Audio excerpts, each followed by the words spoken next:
बोलिए सच्चिदानंद भगवान की जय। वृंदावन बिहारी लाल की जय। सद्गुरुदेव भगवान की जय।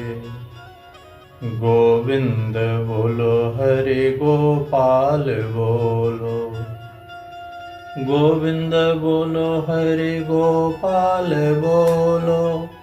राधा रमण हरे गोविंद बोलो। राधा रमण हरे गोविंद बोलो। बोलिए गोविंद भगवान की जय। आइए, कल आपने सुना कि सुखदेव जी महाराज जन्म लेते ही और वन गमन किया। तो ऋषि पूछते हैं कि भगवान ऐसा कभी होता है क्या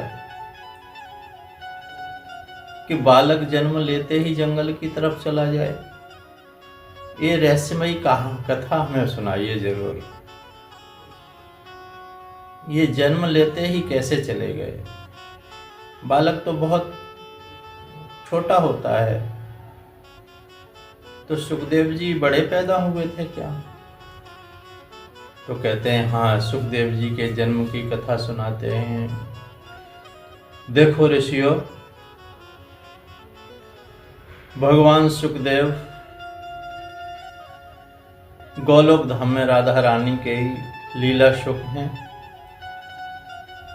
जब राधा रानी आ गई तो वियोग सह न सके, तो वो भी सुख के रूप में आकर के विराजमान हुए अंडे में,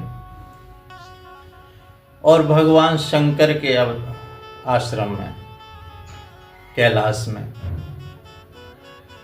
एक बार नारद जी जाते हैं, भगवान शंकर बाहर गए हुए हैं और पार्वती मैया वहां हैं। नारद जी ने कहा, माँ कैसी हैं आप? मैं ठीक हूँ, हमारे भोलेनाथ तो बहुत प्रेम करते हैं, हम दोनों जने बहुत प्रेम से यहाँ रहते हैं।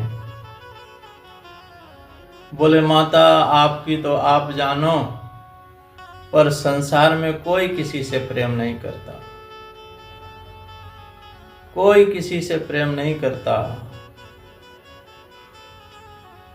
अगर आप भोलेनाथ प्रेम करते हैं आपसे, तो आपको सारी बातें बता देते होंगे कि हाँ, वो कुछ नहीं छुपाते मुझसे, कभी कोई बात नहीं छुपाते। नारद जी ने कहा, तो जो गले में मुंडों की माला पड़ी है वो भी बताया है आपको किसकी पड़ी है, वो कहाँ से आई और कैसे डाल रखी हैं? बोले हाँ, ये तो कभी नहीं बताया। तो भगवान भोलेनाथ तो नारद जी तो अपनी ये कथा सुना करके चले गए। उन्होंने कहा बस अब अमर कथा का प्रादुर्भाव होगा। तो इन्होंने, नारद जी चले गए और उधर शंकर भगवान आ रहे थे। रास्ते में नारद जी मिल गए। नारद जी से कहा, भगवान, नारद जी ने कहा, भगवान आप जाइए, माता याद कर रही हैं। तो उन्होंने कहा, माता याद कर रही हैं, जब आप आए हो तो जरूर कर रही होंगी। नारद जी तो चले गए और वो जाकर के रूठी बैठी हैं। क्या हुआ देवी, नारद जी आए थे, क्या कुछ इधर उधर कर गए क्या? बोले नारद किसी का क्या बिगाड़ता है, नारद तो हमेशा सही बात कहते हैं। नारद के पीछे पड़ जाते हैं सभी। हाँ जरूर कुछ ना कुछ कहा है, बताओ सही।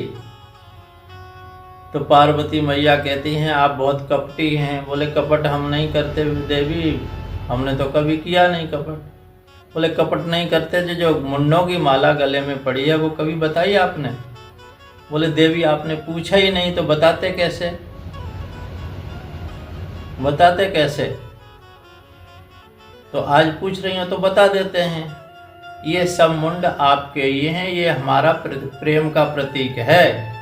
जब जब तुम अपनी लीला से अवतार लेती हो तो मैं आपके मुंड जो हैं वो अपने गले में पिरो लेता हूँ माला में। तो हे भगवान आप बहुत कपटी हो, आपने कौन सी बूटी पी रखी है जो आप कभी मरते नहीं और मैं हमेशा मर जाती हूँ, तो मुंडा मेरे डाल लेते हो गले में। तो वही भगवान जो बूटी आपने पी है वही हमें पिला दो, हमें भी न मरो। कि देवी वो तो अमर कथा है और अमर कथा मेरे कंठ में है, और तुम अगर सुनना चाहती हो, आज तुमने इच्छा की है तो मैं आपको भी सुना देता हूँ, लेकिन जाओ देख के आओ कोई है तो नहीं, और सब निकाल दो पशु पक्षी, किसी कोई भी न आसपास रहे। और पार्वती मैया आ गई, कथा सुनानी शुरू कर दी। और वहाँ एक विगलित अंडा पड़ा हुआ था। अंडे को उन्होंने कहा इस अंडे से क्या, ये तो फूट गया है, गलित हो गया है, तो इसमें तो कोई कुछ है नहीं जीव। तो पार्वती ने कथा सुनी, भगवान भोलेनाथ कथा श्रवण कराते हैं, अमर कथा। उन्होंने अपने सर्प भी और नंदी भी, नंदी ग्राम भी है वहाँ पर, वहाँ नंदी को छोड़ दिया, पहलगाम में सर्पों को छोड़ दिया, सब अपने से अलग कर दिया और कथा प्रारंभ की। कथा में सुनते सुनते प्रारंभ से ही सुना पार्वती जी ने, और जैसे ही एकादश स्कंद आया उनको नींद आ गई, वो सो गई। और वो जो विगलित अंडे का जो जीव था सुख रूप में, वो उसमें प्रादुर्भाव हुआ और वो जीवित हो गया। अब वो उसने कहा देख माता तो सो गई हैं और भगवान भोलेनाथ कथा को बंद कर देंगे, और तो मैं जल्दी जल्दी हाँ करने लगूँ, ये हुंकरा दे रही थी, अब हुंकरा बंद हो गए, भगवान भोलेनाथ आंखें बंद करके समाधि में सुना रहे हैं। तो वो हूँ हूँ करने लगा, हाँ हाँ हाँ। तो इतने में ही जब लास्ट में कथा हुई तो जय जय श्री राधे श्याम बोला, आँख खुल गई वो माता जी की, पार्वती मैया की हो गई कथा। हाँ हो गई। तो फिर मैं तो सो गई थी प्रभु, एकादश स्कंद की कथा तो मैंने सुनी ही नहीं, 10वें स्कंद तक सुन पाया, तो कथा समापन कर दी आपने। तो कौन हुंकरा कौन दे रहा था, हूँ कौन बोल रहा था, हाँ हाँ कौन बोल रहा था, ये देखो कोई ना कोई है। तो देखा तो वो सुख, बोले देवी मुझे और कोई परेशानी नहीं है, इसने पीछे होकर के कथा सुनी है इसलिए ये अधिकारी नहीं है। और भगवान भोलेनाथ उसको मारने के लिए दौड़े और वो सुख वहाँ से निकल करके भागा और जाकर के व्यास गुफा पर बद्रीनाथ में, वहाँ पिंगला देवी जो व्यास पत्नी थी वो अपने जमाई आई उनको, और जमाई आई तो सूक्ष्म रूप धारण करके सुखदेव जी, अमर कथा सुन रखी थी उन्होंने, सब सिद्धियां उनको प्राप्त हो गई, और जाकर के सुख के रूप में वो जमाई के द्वारा, मुख के द्वारा और पेट में प्रवेश कर गए। उधर भोलेनाथ व्यास जी ने कहा भगवान कैसे क्रोधित हो रहे हो कि तुम्हारे घर में मेरा चोर घुस गया है। चोर? बोले कौन? कि अमर कथा सुन करके और तुम्हारे लिए भागता आया है और यहाँ तुम्हारे घर में घुसा है। बोले भगवान आप उसको मारना चाहते हो, वो कैसे मरेगा? मरेगा कैसे? जब आपने अमर कथा सुना दी, उसने अमर कथा सुन ली, तो वो तो अमर हो गया है, मर ही नहीं सकता। और आप मारने के लिए, तब भोले बाबा को होश आया और वो फिर पीछे लौट गए।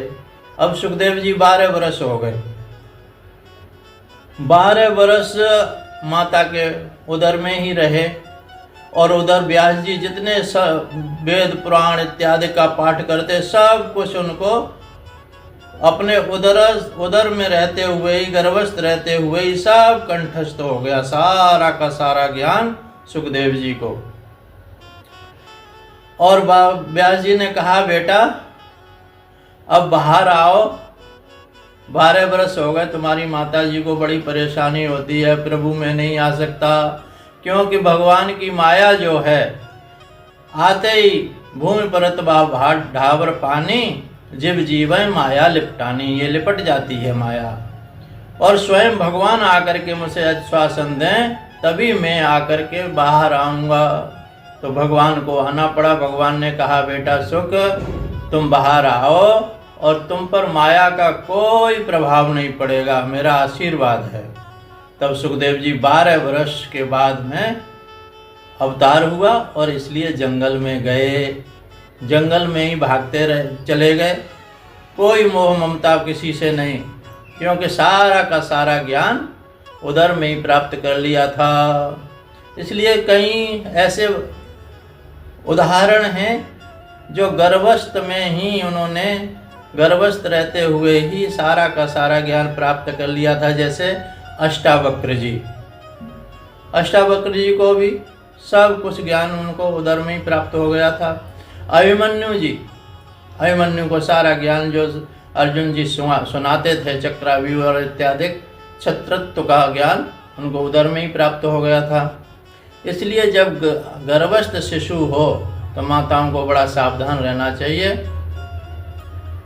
और कोई भी ऐसा अगर भक्ति भाव और अच्छे विचारों में रहना चाहिए तो गर्भस्थ शिशु पर प्रभाव पड़ता है।